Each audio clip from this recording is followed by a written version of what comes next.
1971 एक लंबे संघर्ष के बाद बांग्लादेश आज़ाद हुआ। आज़ादी के नायक थे शेख मुजिबुर रहमान। पाकिस्तान से अलग होने के बाद 7 मार्च 1973 को पहली बार बांग्लादेश में आम चुनाव हुए। चुनाव में एक तरफा जीत हासिल की आज़ादी के नायक शेख मुजिबुर रहमान और उनकी पार्टी अवामी लीग ने। अवामी लीग धर्मनिरपेक्ष पार्टी थी। सत्ता में आने के बाद उन्होंने कई कट्टरपंथी और इस्लामवादी दलों पर प्रतिबंध लगा दिया और देश में नया संविधान लागू हुआ जो लोकतंत्र, समाजवाद और धर्मनिरपेक्षता की बात करता था। बांग्लादेश मुक्ति संग्राम के लिए लगातार हुए आंदोलनों और हिंसक झड़पों से देश की आर्थिक स्थिति दयनीय थी। 1974 में पड़े विनाशकारी अकाल ने बांग्लादेश की स्थिति और भी खराब कर दी। सब कुछ राष्ट्रपति मुजिबुर रहमान के हाथ से निकलता चला गया। उसी समय उन पर आरोप लगे भ्रष्टाचार और भाई भतीजावाद के। स्थानीय स्तर पर उनके द्वारा चुनाव नहीं करवाए गए। लोग उन्हें तानाशाही के रूप में देखने लगे। बांग्लादेश की जनता के साथ साथ सेना में भी मुजिबुर रहमान के लिए असंतोष बढ़ गया। इसी असंतोष के बीच 1975 में बांग्लादेश में आपातकाल लगा दिया गया। मौलिक अधिकार निलंबित हो गए। स्वतंत्र प्रेस और विपक्षी पार्टियों पर प्रतिबंध लगा दिया गया। जिसने भी आवाज़ उठाई उसे दबा दिया गया। बांग्लादेश सेना के 3 प्रमुख सैन्य कमांडर और बांग्लादेश मुक्ति संग्राम के दिग्गज नेताओं ने मुजिबुर रहमान सरकार को गिराकर एक सैन्य सरकार गठित करने की योजना बनाई। 15 अगस्त 1975 को षड्यंत्रकारियों ने मुजिबुर रहमान के आवास पर हमला कर दिया। सेना की एक टुकड़ी घर के अंदर घुस गई। राष्ट्रपति मुजिबुर रहमान की रक्षा में तैनात सेना की पलटन ने कोई विरोध नहीं किया। राष्ट्रपति मुजिबुर रहमान और उनके पूरे परिवार को मौत के घाट उतार दिया, जिनमें उनके 3 बेटे, बेटियां, उनकी बहू और घर में काम करने वाले कर्मचारी को भी नहीं बख्शा गया। 10 साल के बच्चे और गर्भवती बहू को भी मार दिया गया। हमलावरों को लगा कि उन्होंने मुजिबुर रहमान के पूरे परिवार को खत्म कर दिया है, लेकिन अभी भी उनकी 2 बेटियां जिंदा थी जो हत्याकांड के समय जर्मनी में थी। नाम था शेख हसीना और शेख रिहाना। वही शेख हसीना जो 4 बार बांग्लादेश की प्रधानमंत्री बनी, जिसे कई सालों तक बांग्लादेश में बैन रखा गया। कई बार जिसे मारने के प्रयत्न किए गए, लेकिन हर बार वो बच निकली। एक समय पूरे परिवार को खोने के बाद कमजोर पड़ने वाली वो लड़की कैसे बांग्लादेश की सबसे ताकतवर महिला बनकर उभरी, जानते हैं आज के इस एपिसोड में।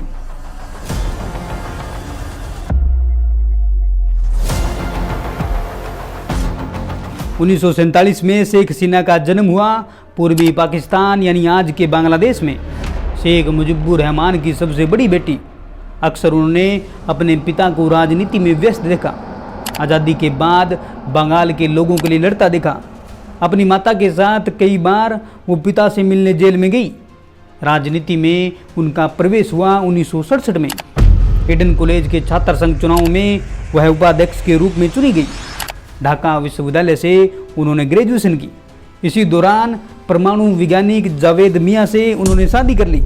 1971 में बांग्लादेश का गठन हुआ, जिसके मुखिया थे शेख हसीना के पिता मुजिबुर रहमान। बांग्लादेश बन चुका था, सब कुछ सही था। इन्हीं दिनों में शेख हसीना अपने पति और बहन शेख रिहाना के साथ जर्मनी चली गई। अब तक उनकी कोई इच्छा नहीं थी राजनीति में आने की। पिता की विरासत का जिम्मा भी उनके भाइयों ने संभाल लिया था। पिता भी उन्हें अपना उत्तराधिकारी घोषित कर चुके थे। 15 अगस्त 1975 बांग्लादेश में तख्ता पलट हुआ। राष्ट्रपति मुजिबुर रहमान की हत्या कर दी गई। जर्मनी में ही शेख हसीना को खबर मिली उनके पूरे परिवार को मौत के घाट उतारने की। शेख हसीना टूट गई। उन्हें अपने परिवार की अंतिम विदाई भी नसीब नहीं हुई। वो बांग्लादेश नहीं जा सकती थी। जर्मनी में ही बांग्लादेशी राजदूतों ने उन्हें अपने घरों में शरण दी। उन्हें डर था कि जर्मनी में उनके परिवार पर हमला हो सकता है। इसी मुश्किल समय में हसीना को याद आई भारत की। उनके पिता मुजिबुर रहमान के भारत के साथ अच्छे संबंध थे। बांग्लादेश की आज़ादी में भी भारत का हाथ था। हसीना ने भारत से राजनीतिक शरण की पेशकश की। इंदिरा गांधी सरकार ने स्वीकार कर लिया। शेख हसीना अपने परिवार के बचे हुए सदस्यों के साथ दिल्ली आ गई। अपनी पहचान बदलकर शेख हसीना 6 साल तक दिल्ली में रही। अपने पिता की पार्टी अवामी लीग के कुछ भरोसेमंद लोगों को छोड़कर किसी को नहीं पता था कि शेख हसीना दिल्ली में है। दूसरी तरफ बांग्लादेश में अब सैन्य शासन लागू हो चुका था, जिसके प्रमुख थे जियाउर रहमान।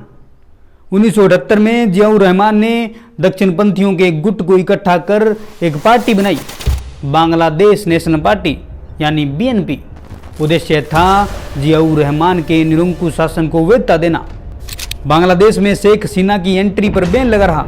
6 साल के निर्वासन के दौरान शेख हसीना ने अपनी पार्टी अवामी लीग का पल्ला नहीं छोड़ा। पार्टी के प्रत्येक सदस्य तक उन्होंने अपनी पहुंच बना के रखी। नतीजा ये रहा कि फरवरी 1981 में भारत में रहते हुए भी उन्हें अवामी लीग का अध्यक्ष चुना गया। मई 1981 में सैन्य सरकार के विरोध के बावजूद शेख हसीना बांग्लादेश लौट आई। उनके समर्थन में हजारों अवामी लीग के कार्यकर्ता सड़कों पर उतरे और उसी साल बांग्लादेश में एक और तख्ता पलट हुआ। राष्ट्रपति जियाउर रहमान की हत्या कर दी गई।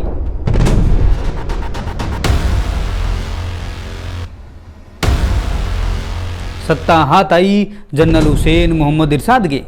तानाशाही सैन्य शासक ने शेख हसीना पर अनेक प्रतिबंध लगाए रखे, उन्हें जेल में डाला और उन्हें नजरबंद रखा गया। 1983 से बांग्लादेश में सैन्य शासन के विरोध में और लोकतंत्र की बहाली के लिए आंदोलन हुए। आंदोलनों का नेतृत्व किया शेख हसीना और पूर्व राष्ट्रपति जियाउर रहमान की विधवा पत्नी खालिदा जिया ने।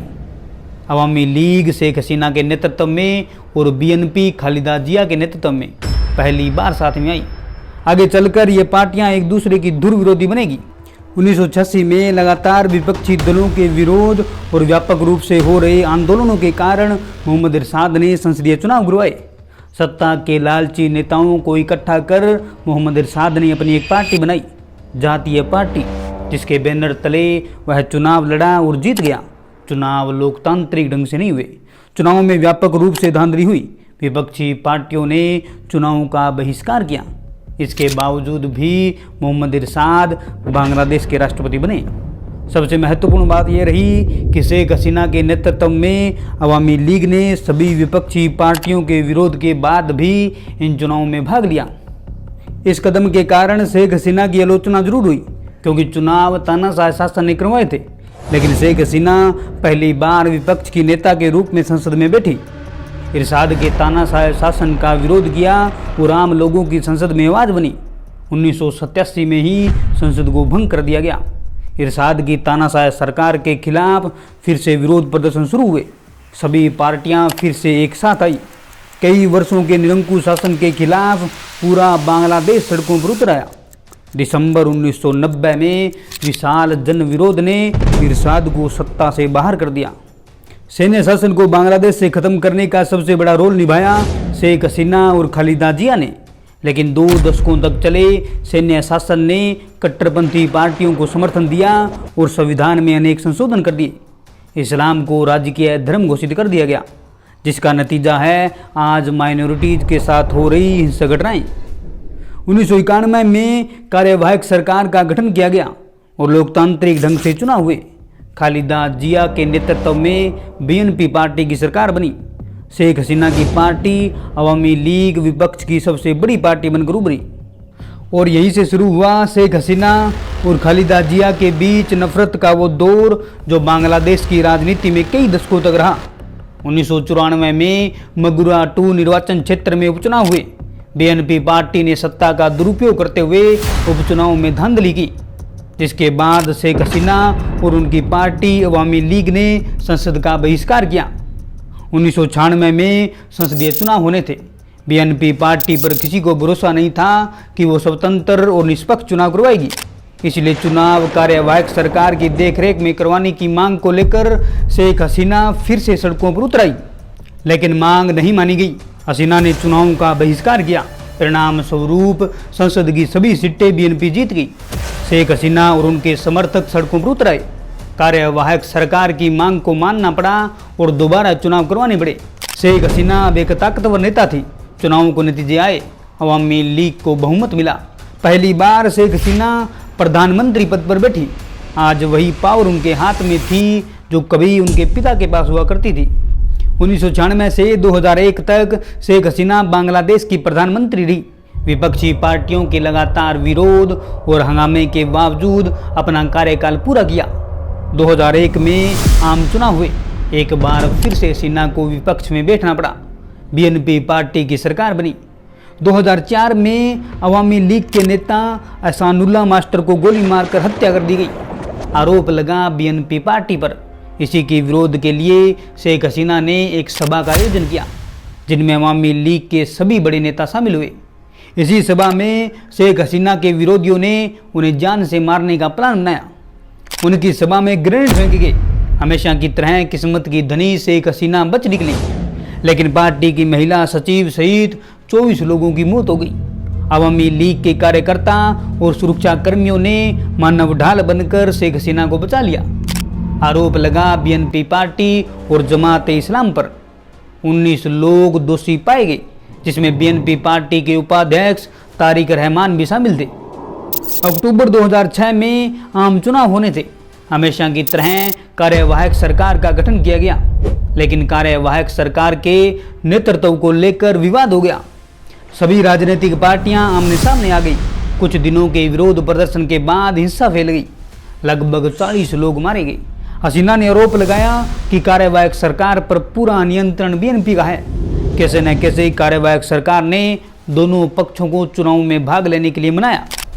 पूर्व राष्ट्रपति और तानाशाह एचएम इरशाद पर भ्रष्टाचार का आरोप लगाकर उनका नामांकन रद्द कर दिया गया, जो उस समय अवामी लीग के साथ गठबंधन में थे। एक बार फिर से घमासान शुरू हुआ। चुनाव नहीं हो पाए। केंद्र में कोई सरकार नहीं होने के कारण शून्य की स्थिति पैदा हो गई। राष्ट्रपति याउद्दीन अहमद ने आपातकाल की घोषणा कर दी। एक बार फिर से बांग्लादेश सैन्य शासन की ओर चला गया। सैन्य शासन लगते ही हर प्रकार की राजनीतिक गतिविधि पर रोक लगा दी गई। सभी पार्टियों के प्रमुखों को देश छोड़ने पर मजबूर किया गया। इसी बीच हसीना अमेरिका चली गई। बहाना बनाया गया कि वह अपने बच्चों से मिलने जा रही है। सैन्य शासन ने हसीना पर हत्या, भ्रष्टाचार और जबरन वसूली के कई केस लगाए। अन्य राजनीतिक दलों के नेताओं पर भी ऐसे ही केस लगाए गए। हसीना के बांग्लादेश लौटने पर पाबंदी लगा दी गई। इसके बावजूद भी हसीना वापस लौट आई। भ्रष्टाचार और जबरन वसूली के मामलों में उन्हें गिरफ्तार किया गया। कुछ मामलों में उन्हें दोषी पाया गया। 11 जून 2008 को कई बीमारियों के चलते हसीना को पैरोल पर रिहा कर दिया गया। 29 दिसंबर 2008 को कार्यवाहक सरकार ने चुनाव करवाने का निर्णय लिया। 299 सीटों पर चुनाव हुआ। अवामी लीग 230 सीटें जीती। 6 जनवरी 2009 को शेख हसीना ने दूसरी बार प्रधानमंत्री पद की शपथ ली, जो 2024 तक लगातार 3 बार बांग्लादेश की प्रधानमंत्री बनी। लेकिन सत्ता के लालच ने हसीना को तानाशाह बना दिया। बांग्लादेश में लोकतांत्रिक पतन देखा गया। 2014 के चुनाव से पहले हसीना ने कार्यवाहक सरकार के कंसेप्ट को खत्म कर दिया। चुनाव पर पूरा नियंत्रण हसीना का हो गया। 2014 के चुनाव से पहले कार्यवाहक सरकार के गठन की मांग को लेकर विपक्ष ने चुनाव का बहिष्कार किया। परिणाम स्वरूप हसीना 267 सीटें जीत गई, जिसमें 153 सीटें निर्विरोध थी। लेकिन चुनाव को निरस्त नहीं किया गया। अब हसीना ने शुरू किया राजनीतिक प्रतिद्वंदियों का दमन चक्कर। सबसे बड़ी प्रतिद्वंदी खालिदा जिया को भ्रष्टाचार के अलग अलग मामलों में जेल और नजरबंद में रखा गया। 2019 के चुनाव में हसीना बड़े बहुमत से एक बार फिर से प्रधानमंत्री बनी। सबसे बड़ी विपक्षी पार्टी बीएनपी मात्र 8 सीटों पर ही सिमट गई। चुनाव में व्यापक रूप से धांधली के आरोप लगे। यहां तक कि पहले से ही भरी हुई मतपेटियां पोलिंग बूथ पर रखी गई, लेकिन अब कोई बोलने वाला नहीं था। हसीना की तानाशाही चलती रही। जुलाई 2017 में ह्यूमन राइट वॉच ने एक रिपोर्ट प्रकाशित की, जिसमें हसीना सरकार पर राजनीतिक विपक्षियों को जबरन गायब, हिरासत और हत्या के आरोप लगाए गए। संयुक्त राष्ट्र और अन्य मानवाधिकार संगठनों ने बांग्लादेश में लोकतंत्र को लेकर चिंता व्यक्त की। 2014 से 2019 तक लगभग 344 लोग जबरन गायब कर दिए गए, जिसमें कई मृत मिले और कुछ आज भी लापता है। बांग्लादेश के एक अर्धसैनिक बल को इसके लिए जिम्मेदार ठहराया गया। विपक्षी पार्टियों के बड़े बड़े नेताओं को भी रातों रात गायब होने की खबरें आती रही। इसी तरह 2024 का चुनाव भी हसीना जीत गई। बांग्लादेश में बेरोजगारी चरम पर थी।